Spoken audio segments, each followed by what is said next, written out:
Right, so Design Emergency, as Abe has said, has been taking up a lot of my time during the pandemic, and it's a collaboration with my friend Paolo Antonelli, who's the Senior Curator of Design at the Museum of Modern Art in New York, and we established it as a platform through which we can investigate design's response to COVID-19.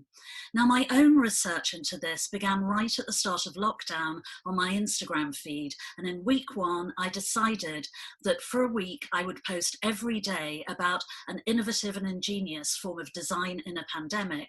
There were so many great ideas by the end of the week that I decided to continue. So this has been going on ever since. But Design Emergency is a joint endeavor with Paula. We're both passionately committed to the idea that the pandemic has given design a chance to prove its value in addressing complex and urgent problems of our time. So we believe this could be very positive in combating old-fashioned stereotypes about it. We're beginning with a series of IG Live interviews, one a week, with the leading design figures in the pandemic.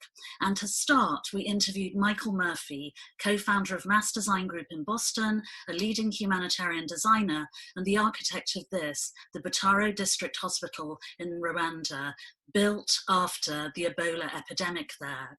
So Michael talked to us about Mass's work in Rwanda and also Lesotho post-Ebola, and also in Haiti after the terrible cholera epidemic there, and how now they're applying the lessons that they learnt in those places to redesigning hospitals in New York and elsewhere to combat COVID.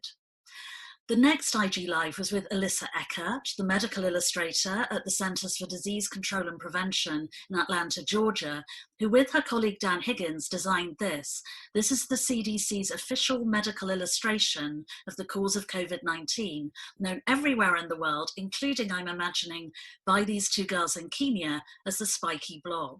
And here is a spiky blob-inspired hairdo, sort of vernacular design response from a local beauty salon that gave them what are called coronavirus braids. So as Design Emergency has continued, we've benefited hugely from the work of our friend Frith Kerr, who's done all the incredible graphics for the project.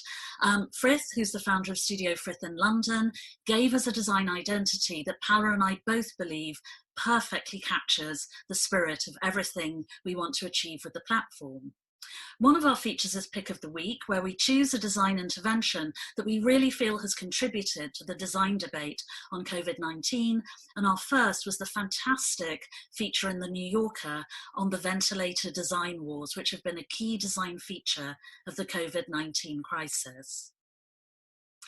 We've also decided that Paula and I will occasionally do double act IG Lives on key themes of the crisis, so we can use lots of different examples. And the first was hacking, like the Javits Center in New York, which was converted, or rather hacked as we see it, into a treatment hospital to alleviate pressure on others.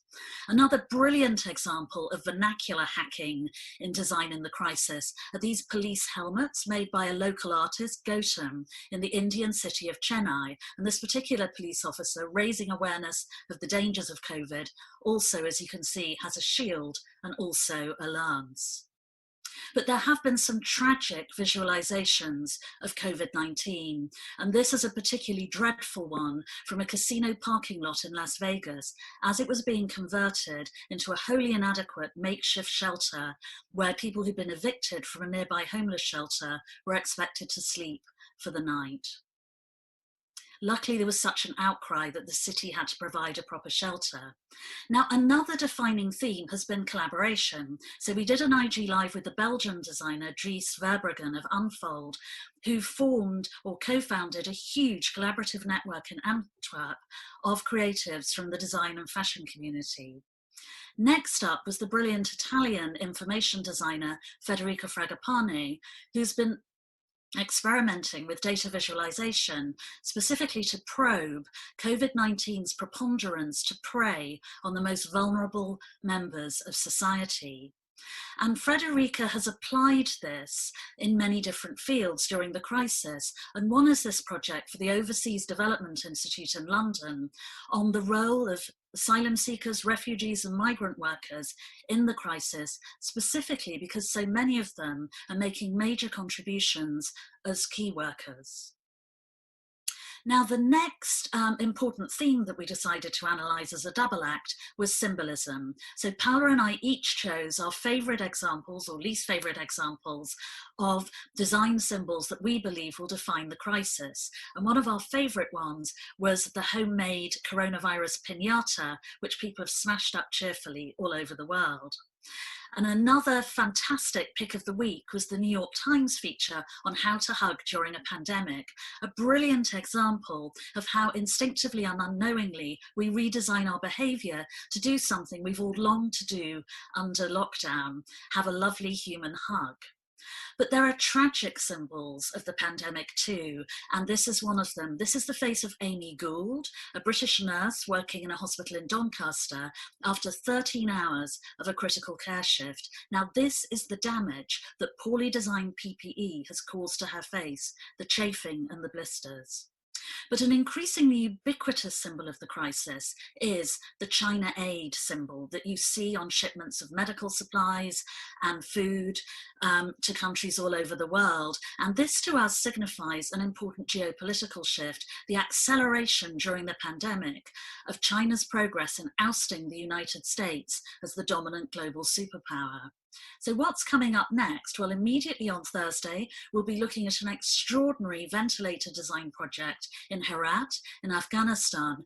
But longer term, looking forward to the future, we're going to be focusing increasingly on how design can help us to rebuild our lives and build not a new normal, but a way better normal and all sorts of normals as the pandemic abates. Thank you.